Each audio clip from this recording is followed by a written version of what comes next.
வளர்க்கலாமா? வீட்டில் வளர்த்தால் என்ன நடக்கும் தெரியுமா? வாஸ்து சாஸ்திரங்களின்படி சங்குப்பூவை வீட்டில் கொடியை நட்டு இந்த கொடியின் பூக்களால் இறைவனை வழிபடுவது குடும்ப உறுப்பினர்களுக்கு மகிழ்ச்சி, செழிப்பு, அமைதி, வெற்றி மற்றும் புகழ் ஆகியவை அள்ள அள்ள தேடி வரும். இந்த சங்குப்பூ நேர்மறை ஆற்றலை தன்னகத்தே கொண்டிருப்பதால் அதிக முக்கியத்துவம் பெறுகிறது. துளசியை தவிர இந்து சாஸ்திரத்தில் விசேஷ முக்கியத்துவம் வாய்ந்த பல தாவரங்கள் உள்ளன. அதில் சங்குப்பூ பார்ப்பதற்கு அழகாக இருப்பது மட்டுமின்றி சாஸ்திரத்தின்படி வீட்டின் பூஜை அறையில் இந்த பூவுக்கு அதிக முக்கியத்துவம் செலுத்தப்படுகிறது. சங்குப்பூ சனி பகவானுக்கு மிகவும் பிடித்தது என்று நம்பப்படுகிறது.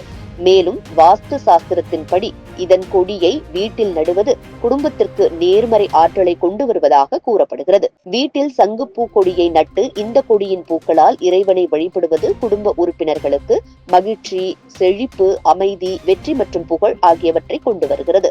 பொதுவாக 2 வகையான சங்குப்பூக்களை பார்க்கிறோம். ஒன்று நீலம், மற்றொன்று வெள்ளை.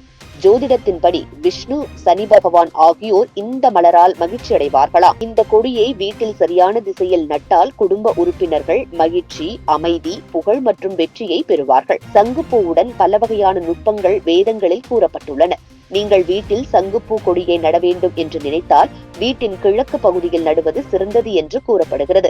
இல்லையெனில் சங்குப்பூ கொடியை வடக்கு அல்லது வடகிழக்கு திசையிலும் நடலாம். வீட்டின் வடகிழக்கு பகுதி ஈசான மூலை என்று அழைக்கப்படுகிறது. வடகிழக்கு என்பது கடவுளின் திசை என்று நம்பப்படுகிறது. கடவுள் இந்த பக்கத்தில் வசிக்கிறார். எனவே வீட்டின் மகிழ்ச்சி மற்றும் செழிப்புக்காக இந்த திசையில் சங்குப்பூ கொடியை நடுவது நல்லது. மேலும் இந்த கொடியை உங்கள் வீட்டின் பிரதான கதவுக்கு வலதுபுறம் நடலாம் அல்லது தொட்டியில் நட்டு உங்கள் வீட்டின் பிரதான கதவுக்கு வலதுபுறம் வைக்கலாம். வீட்டின் தென்மேற்கு மூலையில் சங்குப்பூ கொடியை நடுவது வீட்டின் அதிபதிக்கு செழிப்பை கொண்டு வருகிறது என்றும் தேவையற்ற கவலைகளிலிருந்து விடுபடலாம். சங்குப்பூ கொடியை வீட்டில் நடுவதால் குடும்ப பிரச்சனைகள் குறைவதுடன் வீட்டில் உள்ளவர்களுக்கு மன அமைதியும் கிடைக்கும். உங்களுக்கு நிதி பிரச்சனை இருந்தால் ஒவ்வொரு செவ்வாய்க்கிழமையும் அனுமன் பாதத்தில் சங்குப்பூவை அர்ப்பணித்து இந்த பூவை உங்கள் பணப்பையிலோ அல்லது பணம் வைத்திருக்கும் இடத்திலோ வைக்கவும். இவ்வாறு செய்து வந்தால் நிதி பிரச்சனையிலிருந்து எளிதில் விடுபடலாம் என சாஸ்திரங்கள் கூறுகின்றன.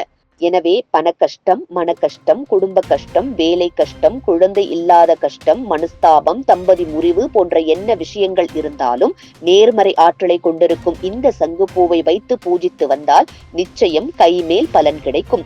மேலும் அனைத்து தெய்வங்களுக்கும் பிடித்தமான பூ என்பதால், குறிப்பாக சனி பகவானுக்கு பிடித்தமான பூ என்பதால் நிச்சயம் அவரின் அனுகிரகம் கிடைக்கும் என்பதில் எந்த அளவிலும் சந்தேகமில்லை.